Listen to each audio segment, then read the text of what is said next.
நம்மளாவே நடக்கிறது, நம்மளாவே சாப்பிட்றது, இதெல்லாம் எவ்வளோ பெரிய பிளெஸிங் என்னைக்காவது யோசிச்சிருக்கீங்களா? இந்த படத்தை பார்த்தா கண்டிப்பாக யோசிப்பீங்க. படத்தோட பேர் வந்து பிக் வேர்ல்ட்.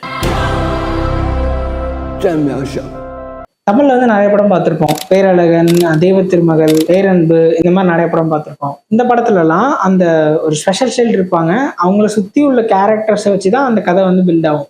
அவங்க பெர்ஸ்பெக்டிவ்ல அந்த ஸ்பெஷல் சைல்டு எப்படி பார்க்குறாங்க அப்படின்ற மாதிரி தான் அதை பில்ட் ஆகும். ஆனால் அந்த பிக் வேர்ல்டு எப்படி அப்படின்னா, ஸ்பெஷல் சைல்டோட பெர்ஸ்பெக்டிவ்லேருந்து இந்த உலகம் எப்படி தெரியுது, அவருக்குன்னு ஒரு பேஷன் இருக்கு, அதை நோக்கி அவர் எப்படி போறாரு அப்படின்றது தான் அந்த படத்தோட மெயின் பிளாட்டே.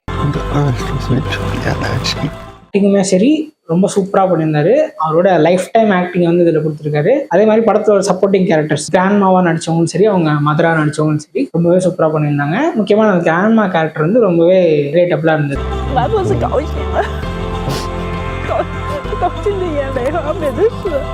படம் வந்து உங்களுக்கு லோ ஃபேஸான படம் தான், ஆனால் ஒரு பயங்கரமான எக்ஸ்பீரியன்ஸ் வந்து உங்களுக்கு வந்து கொடுத்துரும். படம் வந்து யூடியூப்ல இருக்கு, ஸோ நீங்கள் ஃப்ரீயாகவே போய் வாட்ச் பண்ணலாம். ஸோ இந்த பிக் வேர்ல்ட் படத்தை கண்டிப்பாக போய் பாருங்கள்.